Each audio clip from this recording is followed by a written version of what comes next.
Hi, I'm Phyllis and my website is southernfrugal.com. I wanted to do a little short video on what our future plans are. I have had a lot of questions on what happened to the tiny house, and are we still going to build a house? Are we still selling our house? And that kind of thing. So I wanted to answer some of those questions. We were very taken with the tiny houses and very much wanted to build one. And this is the book we used. I might have shown this before. And we also had access to this gentleman's website right here, and very much wanted to build a tiny house. We had already checked into ordering the trailer and were just before ordering it. And sort of at the last minute, Mr. Bucky wanted me to talk to the building inspector in the county where we own the mountain property. So it took several days to finally get in touch with him, and we talked with him. And of course, the tiny houses cannot be built in that county and as a residence. You can't build a tiny house there and live in it.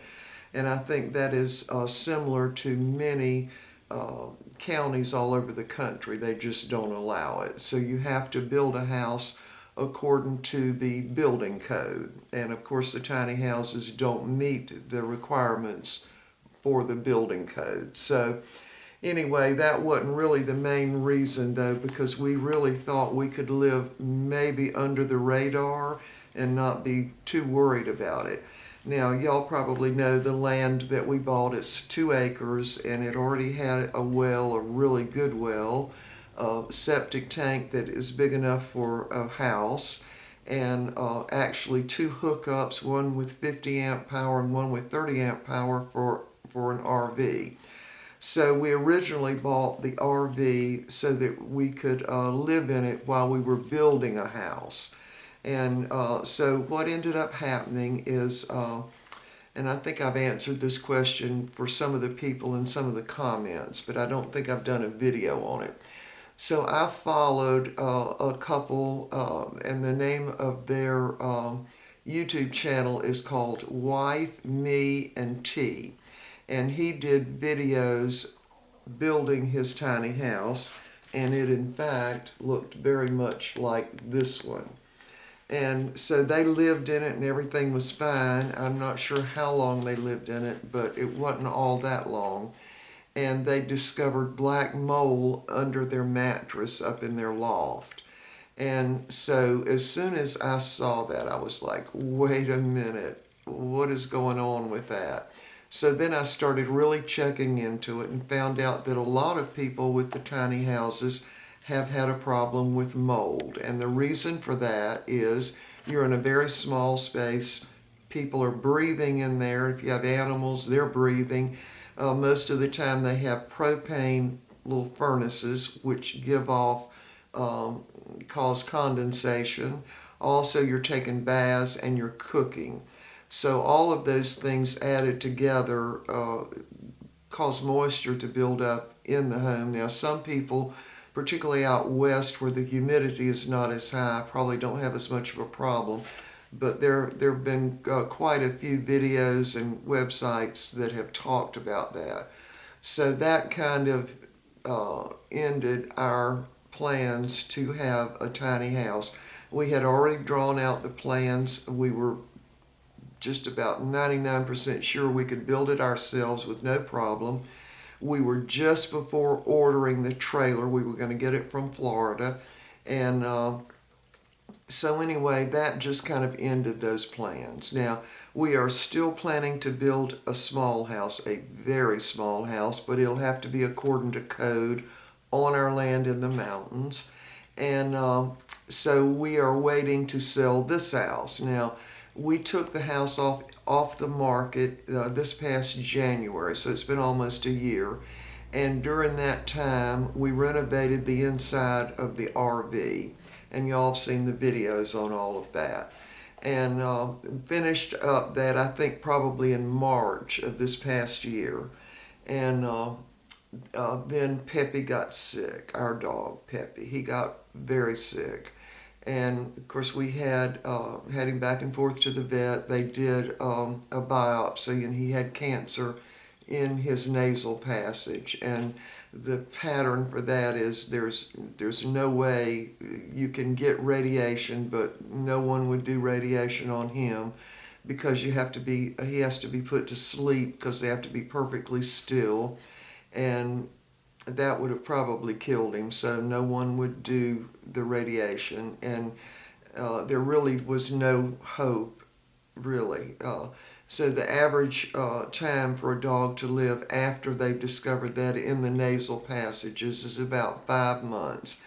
Peppy lived 7 months, and we cared for him the whole time, and we did not have him euthanized, but he did not suffer there until really the last day he lived, and he had seizures, one right after the other, and two really big ones, and then he passed away. So anyway, that kind of put all of our plans on hold. Now, now we're going to get back to what our plans are, and that is always was to sell this house. We call this the big house, and so we will definitely be putting it back on the market probably in the early spring. So we're definitely going to sell this house. There's no reason for us to continue living here. It's just the two of us. The children have their own lives, and the grandchildren have their own lives, and there's just no reason to continue living here.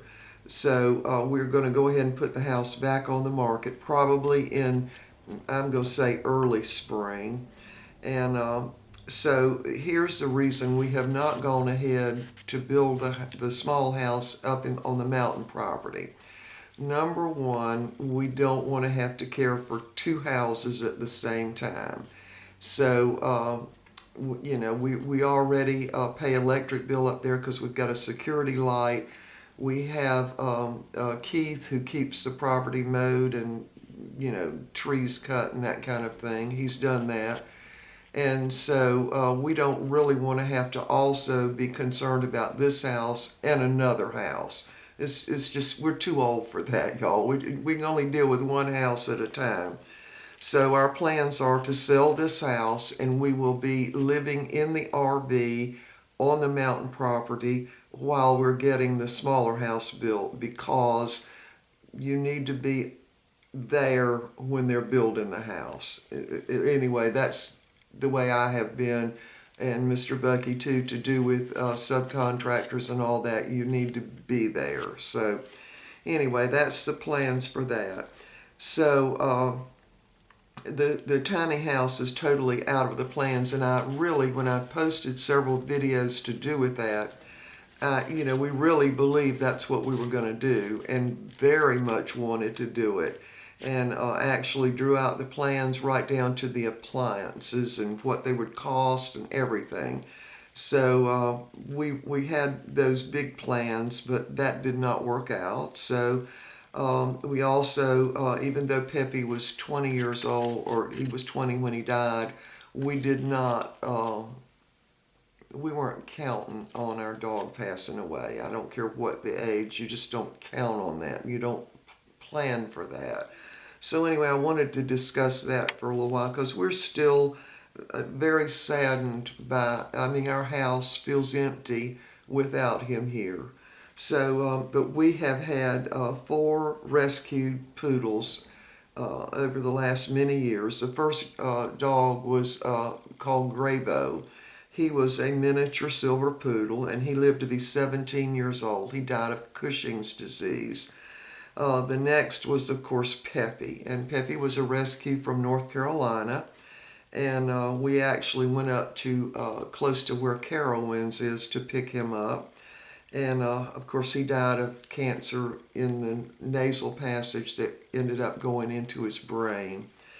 And of course, we also had Wheeler. Now, Wheeler was a show dog, and he was 12 years old, and he had abdominal cancer.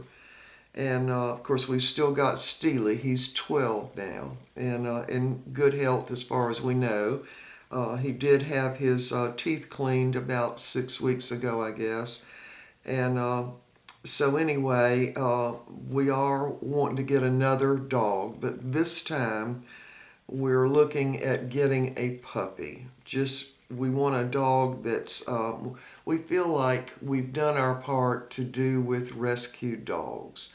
So I've got to sneeze. Hold on. All right, sorry, the sun's coming in, made me sneeze.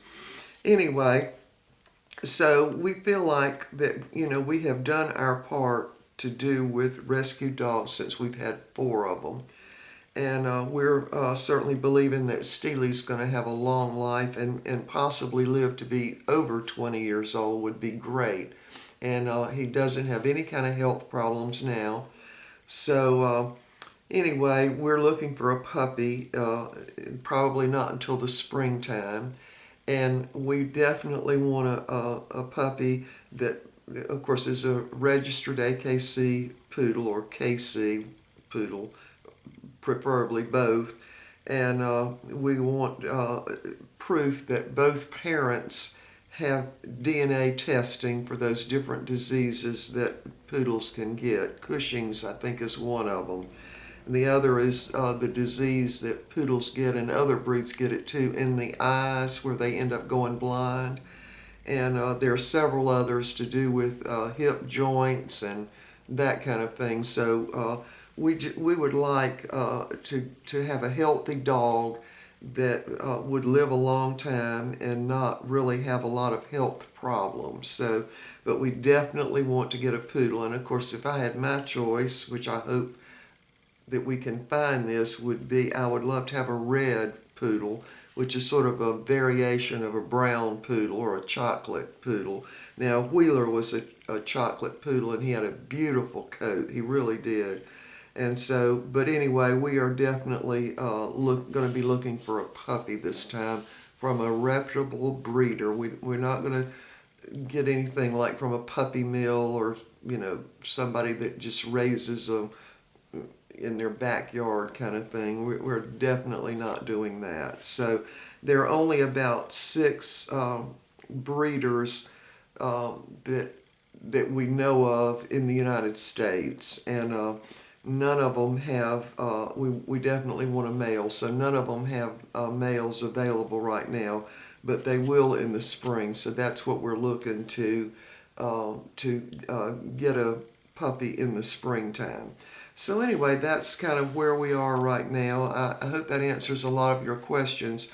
Now, you can see a lot of the videos that we've done in the past to do with the house and what the plans were.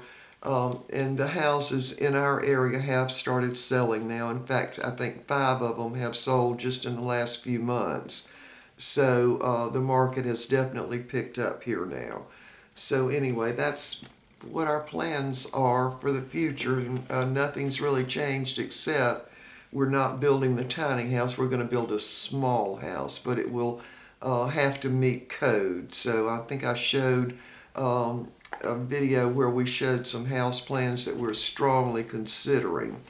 And but we're definitely not going to go ahead and build a house until this house sells, just because we can't be caring for this house and another house that's 3 hours away. That's just not something that we want to do. So anyway, I hope that answers a lot of y'all's questions. I had promised to do an update on all of that, and so this is it, gal.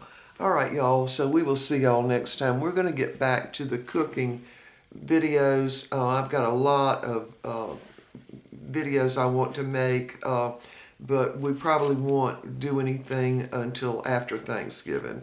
Now, we are not having any company this year, and we're really not going to anybody else's house. We just kind of didn't feel like doing that this year. We're just, the sadness over Pepe's passing and that kind of thing, we just didn't want to. And so we are probably going out to have Thanksgiving dinner at a restaurant. Just because that's what we're going to do. All right, so we will see y'all, I guess. Hopefully we'll see you about the 1st of next week. And sorry I haven't posted for a while, but it was just I was just too sad to continue the posted. Oh, and by the way, my eye is completely well, and my forehead, that all got well pretty quick based on that um, salve stuff that I can't remember the name of it now, but I showed it on the other video. It really worked. And so anyway, we will see y'all next time, and it will be a cooking video, hopefully. All right, bye for now.